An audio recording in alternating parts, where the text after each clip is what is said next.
Hi friends, இன்றைக்கி செம்பருத்தி பூக்கள் ஒரு 7-8 கிடச்சிதுங்க. இந்த எலுமிச்சம் செடியில் பாருங்கள், காய்கள் எவ்வளோ வந்திருக்கு. இது ஒரு பாட்டில் தாங்க வச்சுருக்கேன்.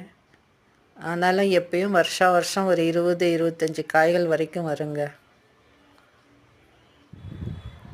இது மதுக்காமணி பிளான்ட்டுங்க. பூக்கள் பூக்க ஆரம்பிச்சிருக்கு. இந்த பூக்கள் ரொம்ப வாசனையாக இருக்குங்க. செடிக்கு பக்கத்தில் போகும்போது ரொம்ப மனம் வருதுங்க. அதிலிருந்து